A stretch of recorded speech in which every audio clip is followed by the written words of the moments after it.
Bonjour à tous, c'est toujours le frère Zoulou là dans les mystères, dans les révélations cachées la parole de l'Oba. Je rends grâce à Allah, le créateur du ciel de la terre, des cycles, les grands glorieux et redoutables. Je remercie le bas parce qu'il est bon, parce qu'il est fidèle, parce qu'il est tout puissant, qui vit inexplicablement hors de toute réalité. Donc aujourd'hui, par sa permission, par sa grâce, par sa toute divine puissance, on va entrer une fois de plus dans les sphères de la connaissance interdite.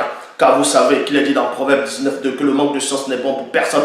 Et dans Proverbe 25.2, la gloire de l'homme est de cacher des choses et la gloire des rois est de sonder des choses. Néanmoins, il est dit dans Jérémie 33.3, demain, moi je te relèverai des choses cachées, des choses que tu ne sais pas. Et dans Jean 3.11, nous disons ce que nous savons et leur rend témoignage de ce qu'on a vu. Et également, dans Jean 8.32, vous connaîtrez la vérité fera de vous des hommes libres. Ici, je vais aborder un sujet particulier encore. Je vais parler de l'histoire de ce faux Jésus-Christ, dont beaucoup de personnes actuellement adorent. Il est devenu une idole pour eux, cette abomination qui n'a pas existé. Je vais le démontrer comme je l'ai déjà démontré dans une précédente vidéo. Mais ici, je vais encore le démontrer avec les versets bibliques à l'appui que ce Jésus-Christ-là n'a jamais existé. Déjà, que c'est un menteur, il oublie des choses ainsi de suite. Bon, et aussi par rapport à l'histoire, je vais donner des preuves que Jésus-Christ n'a pas existé. Parce que la récente vidéo que j'avais faite sur l'histoire démontrer que Jésus-Christ n'avait pas existé, il y a beaucoup de personnes qui avaient écrit, qui m'ont dit la vidéo était puissante, mais elle était courte. Cette fois-ci, je vais aller plus en profondeur. On va entrer dans les profondeurs. Et là, vous verrez qu'il n'y a qu'un seul enseignant dans cette réalité. Tous ceux qui veulent, qui veulent me copier, ce sont que des arrivistes. Ils ne pourront pas, ce sont que des gamins. Ils sont dépourvus de spiritualité. Donc, pour cela, tous les versets que je vais donner, vous allez vérifier. Vous allez vérifier avec certitude. Vous verrez que tout ce que je vais dire, c'est la vérité. Donc ici, on va dans Matthieu chapitre 2 au verset 1. Dans la Bible de la liturgie, il est dit ceci. Jésus était né à Bethléem en Judée, au temps du roi Hérode le Grand. Hérode le Grand, point. Or, voici que des mages venus d'Orient arrivèrent à Jérusalem. Dans la Bible Parole de vie, il est dit ceci. Jésus naît à Bethléem, en Judée, au moment où Hérode le Grand est roi. Point. Alors, des mages viennent de l'Est et arrivèrent à Jérusalem. Il y a un point ici. Donc, premièrement, comme je dis, Matthieu chapitre 2, verset 1, on vous apprend que le Jésus, là, ce Borgia, cette invention du catholicisme romain, on vous fait croire qu'il est né à Bethléem au temps d'Hérode le Grand. Et dans Bible Parole de vie, on vous dit que Jésus là était né au moment où Hérode le Grand, c'est-à-dire était roi à Jérusalem. Donc du vivant d'Hérode le Grand, on vous dit que Jésus-Christ existait, est né.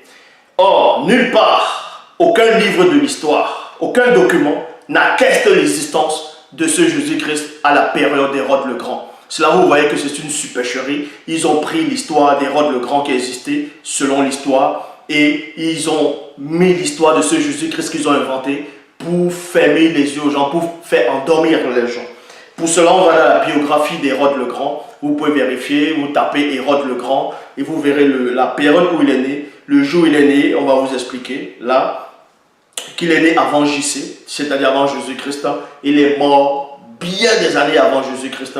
Et c'est là où vous voyez que Matthieu chapitre 2 au verset 1 est faux. Je répète, Matthieu chapitre 2 verset 1 est complètement faux. C'est une invention. Donc, Hérode le Grand, fils d'Antipater, est né à Ascalon, en 73 avant JC, donc avant Jésus-Christ, point. Et mort à Jéricho en 4 avant Jésus-Christ. Il est roi en Judée de 37 avant Jésus-Christ et sa mort en 4 ans avant Jésus-Christ.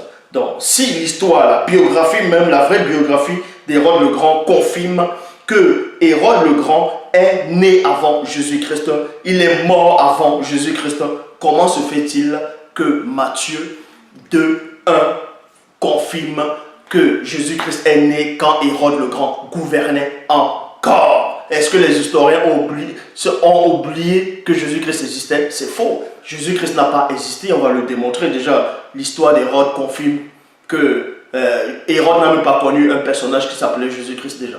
Il n'a même pas connu le petit enfant, soi-disant le roi des Juifs qui vient de naître.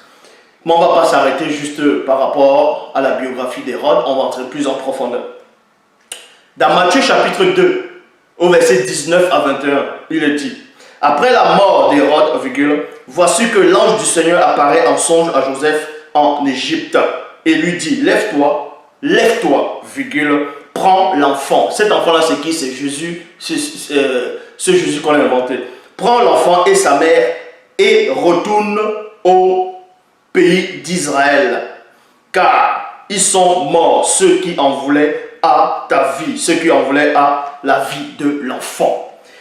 Parce qu'à un moment donné, on vous dit ici dans Matthieu 2, que Hérode a appris avec les gens de sa maison qu'il y avait un roi des Juifs qui était né. Donc que ce Jésus-Christ était né. Et il fut troublé.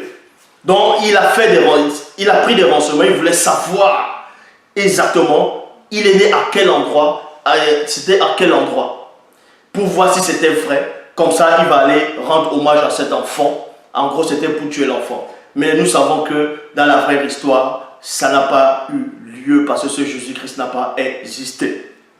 Donc, et c'est pour cela que l'enfant, pour protéger cet enfant inventé, il était dit que l'enfant doit aller en Égypte jusqu'à ce que celui qui veut tuer le petit enfant puisse mourir. C'est là où on dit dans Matthieu chapitre 2 au verset 19 à 21, après la mort d'Hérode, voici que l'ange du Seigneur apparaît en songe à Joseph en Égypte. Il lui dit, lève-toi, prends l'enfant et sa mère et retourne au pays d'Israël, car ils sont morts, ceux qui en voulaient à la vie de l'enfant. On vous dit ici que Joseph se leva, prit l'enfant et sa mère et rentra au pays d'Israël. Matthieu chapitre 2 au verset 22. On vous dit ici, Matthieu chapitre 2 verset 22, Nouvelle Bible seconde, mais quand il apprit qu'Archélaüs était devenu roi de Judée à la place d'Hérode, son père, il eut peur d'y s'y rendre, divinement averti. En rêve, il se retira en Galilée. Donc, c'est qui ce personnage Archélaüs? Archélaüs, c'était qui? Ce personnage d'Archélaüs a bel et bien existé selon l'histoire. C'est Hérode Archélaüs, fils aîné d'Hérode le Grand, gouverneur de Judée, la Samarie et les Dumées. De 4. Donc, ici, ce personnage a existé. Mais Jésus-Christ n'a pas existé à la période d'Hérode. C'est-à-dire du père de cet enfant, d'Archélaüs ici. Matthieu chapitre 2, au verset 2 à 4, il est dit ceci. Et demandait où est le roi des Juifs. Là, on vous apprend que c'est Hérode et le Grand qui va, avant sa mort, quand il a appris, selon l'histoire inventée, que Jésus-Christ était né, que l'enfant, le roi des Juifs, devait naître. Dans Matthieu chapitre 2, verset 2 à 4, il est dit, et demandèrent où est le roi des Juifs qui vient de naître. Point d'interrogation. Nous avons vu son étoile à l'Orient et nous sommes venus. Bon, ici, là c'est les mages. Là, c'était selon la Bible, c'est les mages de l'Orient, ainsi de suite. Nous sommes venus nous prosterner devant lui. En parlant ainsi, en apprenant cela, le roi Hérode fut bouleversé et tout Jérusalem avec lui. Il réunit tous les grands prêtres et les scribes du peuple. Vous voyez, il y a virgule, pour leur demander d'où venait naître le Christ, où devait naître le Christ. Donc le roi Hérode le Grand s'est renseigné pour savoir où est-ce que le Christ devait naître. Ça, c'est une pure invention. Mais bon, on poursuit. Matthieu chapitre 2, versets 7 à 9, il est dit. Alors Hérode convoqua les mages en secret pour leur faire préciser à quelle date l'étoile était apparue. Il y a point virgule. Puis il les envoya à Bethléem en leur disant, allez vous renseigner avec précision sur l'enfant, et quand vous l'aurez trouvé, venez me l'annoncer pour que j'aille moi aussi me prosterner devant lui. Point. Après avoir entendu le roi, ils partirent et voici que l'étoile qu'ils avaient vue à l'Orient les précédait. Il y a virgule. Jusqu'à ce qu'elle vienne s'arrêter au-dessus de l'endroit où se trouvait l'enfant. Matthieu chapitre 2, verset 10 à 11. Quand il vit l'étoile, il se réjouit d'une très grande joie. Il entrait dans la maison, ils virent l'enfant avec Marie, sa mère, et tomba à ses pieds. Ils se prosternaient devant lui. Ils ouvrirent le coffre et lui offrirent le présent de l'or, de l'encens et de la myrrhe. Bon, nous savons que tout ça c'est faux. C'est une pure invention. Parce que l'histoire même d'Hérode le Grand ne colle pas avec l'histoire de Jésus-Christ. Parce que ce Jésus-Christ inventé, ce Borgia, ce César de Borgia, dont l'église romaine a inventé. Ils ont juste pris l'histoire de ce Jésus-Christ. Ils ont essayé de le coïncider avec l'histoire d'Hérode le Grand. Parce que les gens, ils faisaient croire aux gens que les gens n'allaient pas deviner la supercherie. Mais sauf que la biographie d'Hérode le Grand montre que Hérode le Grand est né, il est mort des années bien plus tard. Ce Jésus-Christ il ne connaissait pas Jésus-Christ. Non, il n'était pas né. Donc, le fait qu'on dise que Hérode s'est entretenu avec les mages, ça n'a jamais existé. Ça, c'est faux. Donc, l'histoire de Jésus-Christ est une supercherie. Bon, comme j'ai dit, on ne va pas s'arrêter là. On va poursuivre dans les Écritures même. Même la Bible actuelle, les écrits vont condamner, vont montrer que ce Jésus-Christ n'a jamais existé. Voilà, même si vous lisez dans les évangiles, quand on dit Jésus-Christ, c'est un personnage qu'on a inventé. Donc, votre foi, elle est basée sur du néant, sur du faux. Matthieu chapitre 2, verset 15. Il dit, Bible parole de vie.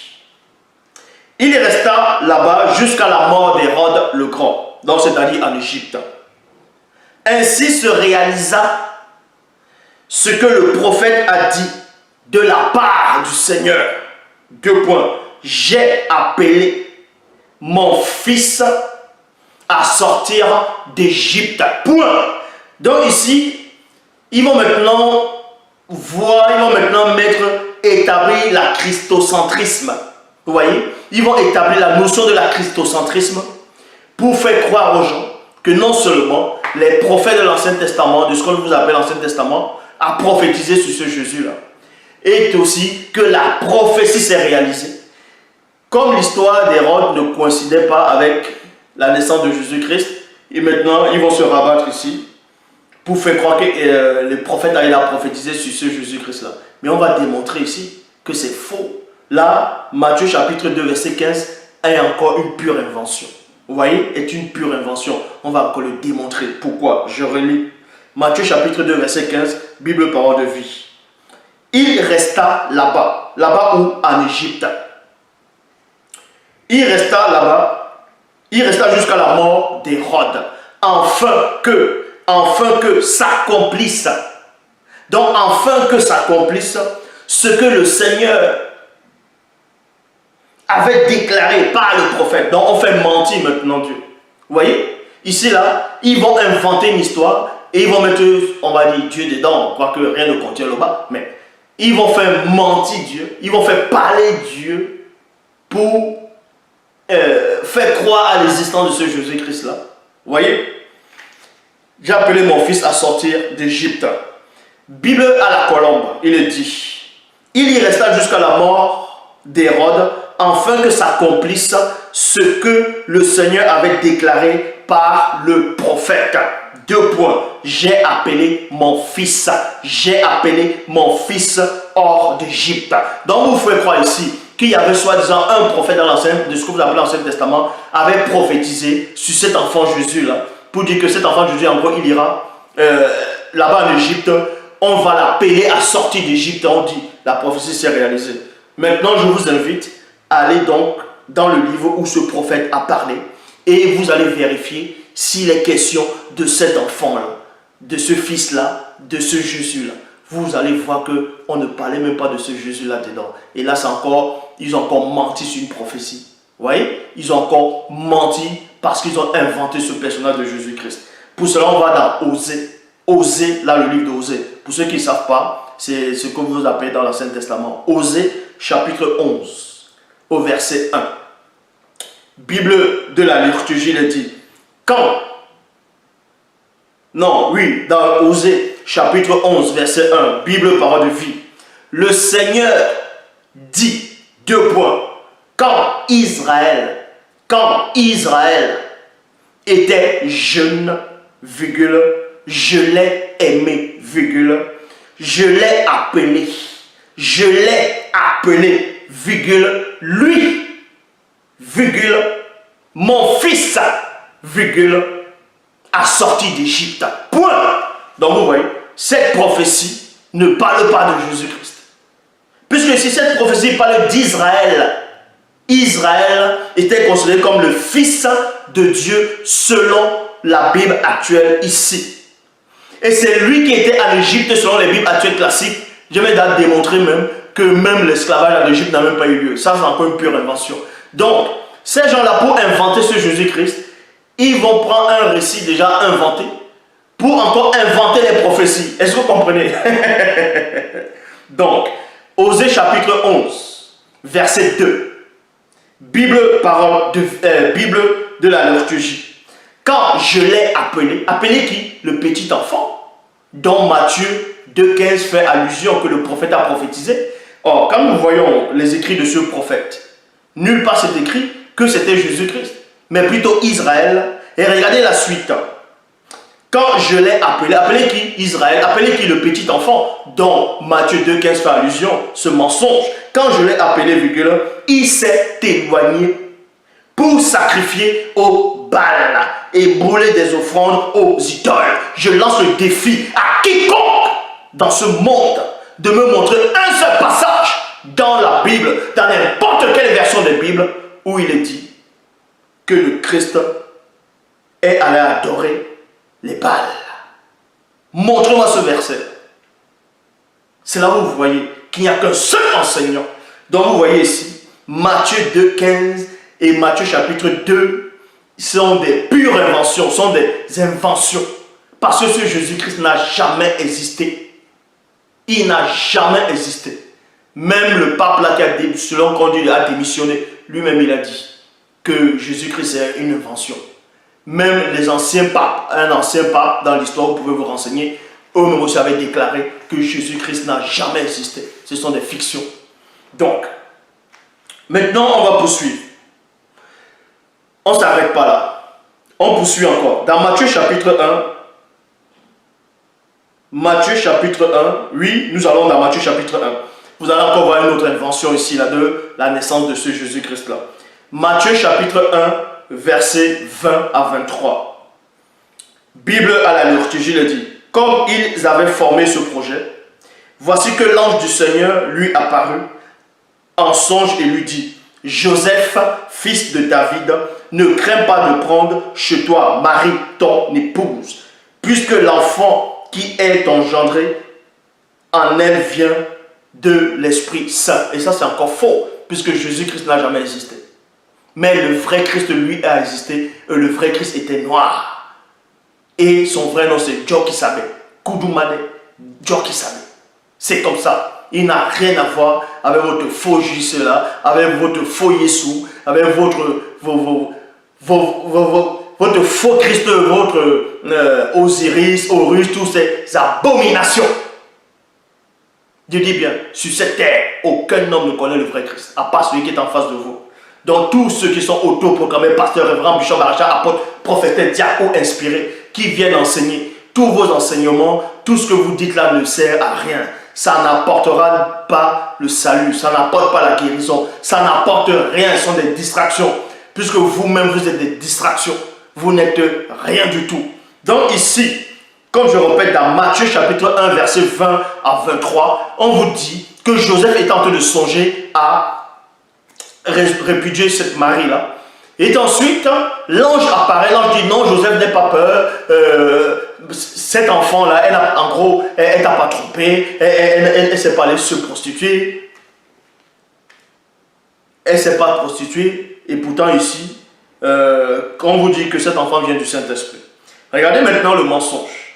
Elle enfantera un fils et tu lui donneras le nom de Jésus. Vous voyez? Et tu lui donneras le nom de Jésus. Voilà ce qu'on dit, que l'ange a dit. Voilà, tu donneras le nom de Jésus, c'est-à-dire le Seigneur sauve. Car c'est lui qui sauvera son peuple de ses péchés. Tout cela arriva. Tout cela est arrivé pour que s'accomplisse la parole du Seigneur prononcée par le prophète. Vous voyez, il recommence encore. Ça s'appelle la christocentrisme. Ils vont prendre une prophétie qui s'adresse à une autre personne. Ils vont créer la christocentrisme. Ils vont dire non, ça s'adresse à Jésus-Christ. On va dire que cette prophétie parlait de Jésus-Christ. Vous voyez? Et les gens qui n'ont pas de connaissance, qui n'ont pas l'esprit, aussi vont tomber là-dedans. Ils vont dire oui, c'est vrai. Ils vont dire oui. D'autres vont dire oui, mais Jésus n'était pas blanc. Mais néanmoins, il est noir. Jésus n'est pas noir. C'est le Christ qui est noir. Puisque Jésus n'a jamais existé. Donc ici, tout cela est arrivé pour que s'accomplisse la parole du Seigneur prononcée par le prophète. 2 points. Voici que la Vierge concevra. Voici que la Vierge concevra et elle enfantera un fils. On lui donnera le nom d'Emmanuel. Emmanuel, qui se traduit Dieu avec nous. Donc, tantôt, l'ange dit, soi-disant cet ange-là a dit que l'enfant qui va naître, on va lui donner le nom de Jésus. Vous voyez? Qui veut dire, selon eux, le Seigneur sauve. C'est le Seigneur qui sauve. Donc, en gros, qui vont dire sauveur.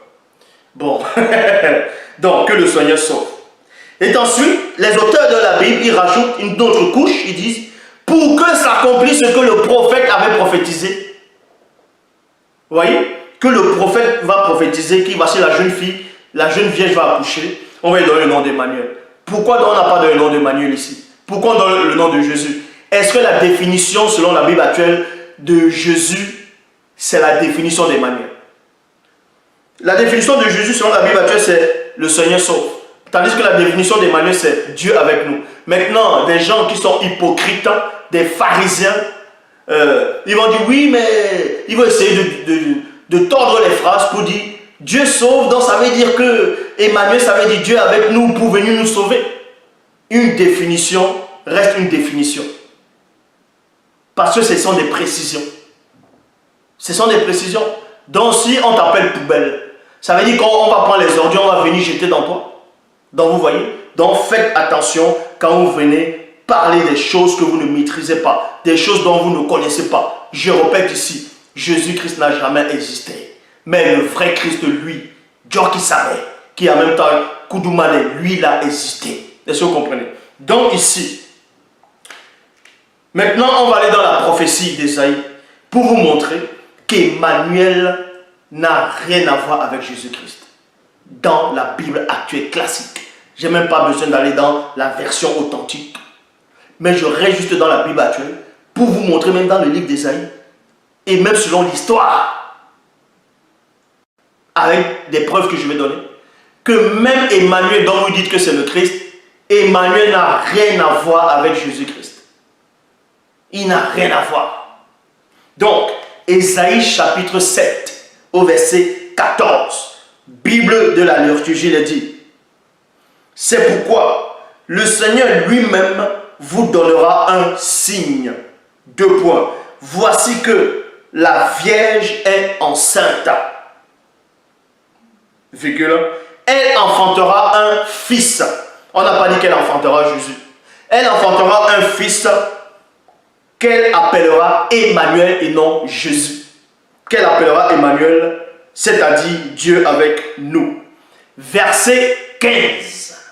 Verset 15, il est dit, dans la Bible du rabbinat français Zadokan, il se nourrira. Qui? Cet enfant Emmanuel se nourrira de crème et de miel, virgule, jusqu'à ce qu'il y ait du discernement pour repousser le mal et choisir le bien. Point.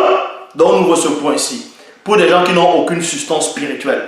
Donc, dans Ésaïe chapitre 7 au verset 15, il est dit que cet enfant-là, Emmanuel, va se nourrir de la crème et du miel jusqu'à ce qu'il soit capable de discerner, c'est-à-dire de repousser le mal et choisir le bien. Repousser, la définition de repousser, c'est quoi? C'est abandonner, répudier. On ne peut abandonner quelque chose qu'on a déjà. Quand on dit répudier quelqu'un, ça veut dire que tu étais déjà avec la personne, tu répudies la personne. Donc on apprend ici que cet Emmanuel connaissait d'abord le mal. Donc il connaissait il connaissait le mal. Il connaissait le mal. Le bien n'était pas, quand on dit, jusqu'à ce qu'il sache choisir le bien, repousser le mal et choisir le bien. Or, n'est-ce pas, on vous dit que le Christ n'a jamais péché, que c'est un enfant, il est né dans la pureté, et il est saint, tout ça, même s'il est né selon la loi, et il est quand même saint. Alors, montre-moi un passage dans la Bible où il est dit que Christ, étant un petit, a d'abord connu le mal, et ensuite il a jeté le mal, maintenant il a choisi le bien. Quand on dit que quelqu'un repousse ou abandonne le mal, ça veut dire qu'il avait d'abord le mal en lui. Ça veut dire qu'il pratiquait d'abord le mal. Ça veut dire qu'il vivait dans le mal. Il est né dans le mal. Il est né dans le péché. Maintenant, on te dit de choisir. Mais si tu as déjà quelque chose, on ne pourra pas te dire de choisir la chose. Tu ne peux que choisir quelque chose que tu n'as pas. Vous n'avez pas besoin d'aller à Saint-Cyr, de sortir d'Harvard, d'avoir la haute connaissance comme moi, pour comprendre des choses élémentaires. Choisir maintenant, c'est quoi? C'est prendre, s'engager, repousser. Donc, traduction David Martin, il mangera du beurre et du miel jusqu'à ce qu'il sache rejeter. Pour rejeter quelque chose, ça veut dire qu'il faut d'abord que tu aies la chose. Maintenant, tu rejettes la chose, tu rejettes le mal, ça c'est rejeter le mal, virgule, et choisir le bien. Ésaïe chapitre 7 au verset 16. Bible, parole de vie. Maintenant, virgule, tu as peur. On poursuit. Maintenant, virgule, tu as peur des rois de Syrie et d'Israël. Point. Pourtant, avant que cet enfant c'est qui? C'est Emmanuel. Pourtant, avant que cet enfant soit capable de rejeter le mal et choisir le bien, virgule, les habitants de ces deux royaumes auront abandonné leur pays. Donc ici, c'est Ésaïe, c'est un prophète qui prophétise ici. Donc, ce prophète, il s'adressait ici à un roi qui avait peur d'être envahi. Vous voyez, il avait peur de deux rois. Le roi de Syrie et le roi d'Israël ici, là. Donc, et la prophétie d'Emmanuel, ça s'est produit à l'époque. À l'époque de ces gens-là, de ces deux rois. C'est pour ça qu'il est dit ici, dans Ésaïe chapitre 7, au verset 16. Bible, parole de vie. Maintenant, virgule, tu as peur des rois de Syrie et d'Israël. Point. Pourtant, virgule, avant que cet enfant soit capable de rejeter le mal et choisir le bien, virgule, les habitants de ces deux royaumes auront abandonné le pays. Pour vous montrer que l'enfant là, Emmanuel là, sera déjà né à cette époque-là.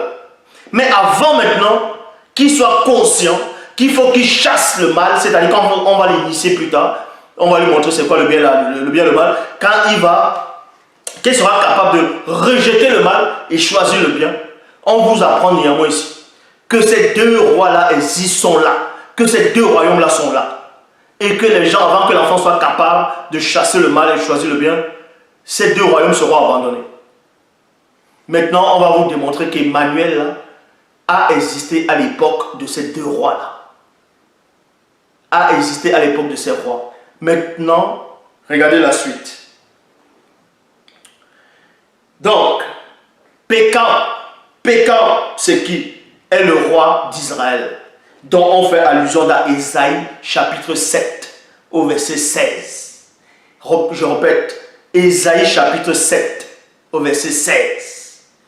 Le roi d'Israël ici, c'est Pécache est le roi d'Israël. Vous pouvez taper le nom du roi d'Israël, Pécache au temps d'Ésaïe. On va vous donner la date, la période où il est né et sa fin. Donc, Pécache est le roi d'Israël pendant environ 5 ans au 8e siècle avant JC, avant Jésus-Christ. Maintenant, Ésaïe aussi. Vous tapez aussi Ésaïe sur le moteur de recherche. On vous dit naissance d'Ésaïe, c'est-à-dire la naissance d'Ésaïe, c'est 8 siècles avant Jésus-Christ. Donc vous voyez que dans Ésaïe chapitre 7 au verset 16, ça colle. Parce que Ésaïe vivait à l'époque de ce roi-là, où il a donné la prophétie. Au moment où il avait de la prophétie, Ésaïe était là, ce roi-là aussi était vivant. Et c'est à cette période que comment il s'appelle, Emmanuel devait naître. Donc Emmanuel n'a rien à voir avec Jésus-Christ. Vu que même ils ont dit que Jésus-Christ n'existait même pas encore, selon même l'histoire. Ésaïe chapitre 7 au verset 1 à 2. Si vous ne croyez pas, on va aller tout doucement. Ésaïe chapitre 7 verset 1 à 2. C'était l'époque où Akaz, fils de Yotam et petit-fils d'Oziam, était roi de Juda. Le roi Rephtin de Syrie vint avec Péka, dans d'autres versions dit Pécache, fils de Remaliel et roi d'Israël, pour attaquer Jérusalem. Vous voyez? Mais leur tentative allait échouer. On a dit à Akaz de la famille de David et à ses ministres, les Syriens ont établi le camp sur le territoire d'Éphraïm. Le roi et son peuple ont été secoués par cette nouvelle, comme les arbres sont secoués par le vent. Donc on dit ici que ce roi-là, on lui dit qu'on devait l'attaquer. Donc le roi a eu peur. Et ce qui se passe maintenant, c'est quoi? C'est là où Ésaïe va intervenir. Vous pouvez voir ça même dans les livres des rois. Ésaïe va intervenir ici. Parce que Ésaïe était vivant à cette époque. Ces rois-là étaient vivants à cette époque. Et même Emmanuel aussi était vivant, sera vivant à cette époque-là. On va vous le démontrer ici. Ésaïe chapitre 7 au verset 3 à 4. Il est dit: alors le Seigneur a dit à Ésaïe, 2 points. Prends avec toi ton fils Shéa Yabouk, va trouver Akaz. Point. Il est au bord du canal du réservoir supérieur, sur la route qui conduit au champ des blanchisseurs. Il y a point. Ésaïe chapitre 7 au verset 5. Traduction lui second, il est dit: de ce que la Syrie médite, du mal contre toi, et ce qu'Éphraïm et le fils de Ramélial disent. Le fils de Ramélial, c'est qui? C'est Pécache. Celui qui est gouverné au 8e siècle, avant JC, où Ésaïe aussi était né, était là, vivant au 8e siècle, avant JC. Pour montrer que cette histoire a bel et bien eu lieu, mais comment a eu lieu? Mais ils ont juste changé les endroits, ils ont modifié les noms, ainsi de suite. Bon. Ésaïe chapitre 7 au verset 16, il est dit dans la Bible Parole de vie, on va vous démontrer qu'Emmanuel existait à cette époque-là aussi. Maintenant, virgule, tu as peur des enfants de Syrie, donc de Rephtin, et d'Israël, donc Péka. Point. Pourtant, avant que cet enfant soit capable de rejeter le mal et choisir le bien, les habitants de ces deux royaumes auront abandonné leur pays. Bible à la colombe. Mais avant que cet enfant sache refuser ce qui est mauvais et choisir ce qui est bon, virgule, le territoire des deux rois qui t'épouvantent seront abandonnés. Mais vous ne réfléchissez même pas. Où est l'intérêt qu'un roi, il va voir Ésaïe, où est l'intérêt qu'un roi a peur, il voit le prophète, il a besoin de l'aide du prophète à son époque, là actuellement, parce que son royaume est en péril, il a peur, les gens de sa cour aussi ont peur, il veut qu'on le délivre, il veut qu'on le secoue. Et Isaïe va sortir une prophétie d'un libérateur qui va venir des centaines d'années plus tard. Mais où est l'intérêt? Le roi s'en tape de ça. Lui veut sa libération tout de suite. Donc cela, vous voyez, des gens, ils lisent, ils comprennent rien du tout. Donc, là, j'ai démontré qu'Emmanuel n'est pas le Christ. Ça s'appelle un christocentrisme. De même que dans Matthieu 2, 15, n'a rien à voir avec Osée 11, 1 à 2. C'est encore de la christocentrisme dont il n'a pas existé. Et ici, on va encore vous démontrer dans l'évangile de Jean que ce Jésus-Christ n'a pas existé. Parce que s'il avait existé et qu'on avait dit qu'il est vraiment ce qu'on pense, il n'aurait jamais pu se tromper. Ah oui, regardez comment il va se tromper lourdement. C'est parce que ces gens qui ont écrit l'histoire de ce Jésus-Christ-là, eux-mêmes, ils n'ont pas eu accès à certains écrits à l'époque, quand ils ont inventé le nom de ce Jésus-Christ-là. Quand ils ont inventé ce personnage de Jésus-Christ. Dans Jean, chapitre 3, au verset 13, dans Jean 3, 13, Christ, selon la Bible actuelle, il parle avec Nicodème. Donc, durant la conversation, voilà ce qu'il dit à Nicodème. Et personne n'est monté au ciel, virgule, si ce n'est celui qui est descendu du ciel, virgule, le Fils de l'homme qui est dans le ciel. Point. Et ça, c'est faux. Ça, c'est faux. En tout cas, le vrai Christ n'aurait pas pu dire ça. Parce que ce Jésus-là, on montre encore que ce Jésus-là, c'est un menteur, que déjà, il ne connaît pas.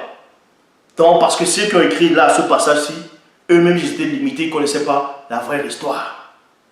Traduction du monde nouveau. D'autre part, virgule, aucun homme, on n'a pas dit excepté. Il est dit ici, aucun homme n'est monté au ciel, sauf celui qui est descendu du ciel, le Fils de l'homme.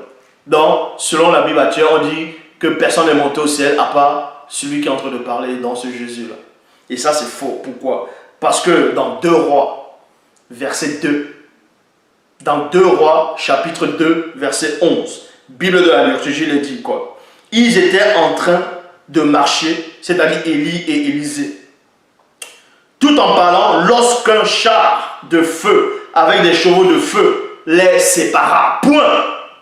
Alors, virgule, Élie monta au ciel dans un ouragan. Point.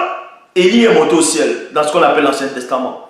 Et Christ, soi-disant ce Jésus vient et dit, personne n'est monté au ciel. Alors qui c'est qui ment? C'est ce Jésus-là qui ment, vu qu'il n'a jamais existé. Donc, Genèse chapitre 5, au verset 24. Bible du rabbinat français, donc elle a dit quoi? Enoch se conduisait selon Dieu. Lorsqu'il disparut, Dieu l'ayant retiré du monde. Donc Enoch aussi est monté au ciel. Hébreux chapitre 11, au verset 5. Bible de la liturgie, il est dit, grâce à la foi, Enoch fut retiré de ce monde, virgule, et il ne connut pas la mort. Personne ne le trouvera. Personne ne le retrouva parce que Dieu l'avait retiré. Avant cet événement, il avait été agréable à Dieu. L'écriture en témoigne. L'écriture en témoigne. Alors, donc vous voyez que ce Jésus-Christ n'a pas existé. C'est une invention du catholicisme romain pour vous nuire, pour vous enlever de la spiritualité originelle. Donc je répète, tous ces Mongols qui viennent faire des vidéos, ils ouvrent les fausses Bibles, ils se mettent à prêcher, à parler, ils veulent soi-disant me copier, mettre à peu près les mêmes titres que je mets, vouloir faire mes gestuels, vouloir parler comme moi, mais vous n'avez pas de personnalité. Vous n'avez pas honte, vous n'avez pas honte, même pas de classe, même pas de personnalité. Dans cela, vous voyez, ces gens ne pourront pas vous sauver. Parce que tout ce qu'ils disent, ça ne sert à rien. Tous ceux qui écoutent les messages, ça ne leur apporte rien dans leur vie, vu que ça ne les sanctifie pas. Eux-mêmes, ils ne vivent même pas dans la sanctification. Ils ne savent même pas c'est quoi la sanctification. Ils vivent dans le désordre, dans le mensonge. Ils vivent dans l'erreur, dans la fornication. La plupart de tous ceux qui se disent pasteur, révérend, bishop, maréchal, apôtre. Et cela, vous voyez, que cela vous plaise ou pas, il n'y a qu'un seul enseignant. Il n'y a qu'un seul berger. Parce que le vrai Christ et moi, nous sommes un, une seule et même source. Donc, nul ne vient au Père sans passer par moi. Nul ne vient à Christ le vrai et non votre faux JC et non votre faux Yeshua et non votre faux nom que vous allez donner là. Nul ne vient au vrai Christ sans passer par moi.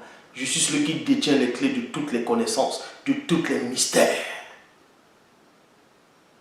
Et c'est moi aussi qui décide qui c'est qui va entrer ou qui va rester dehors.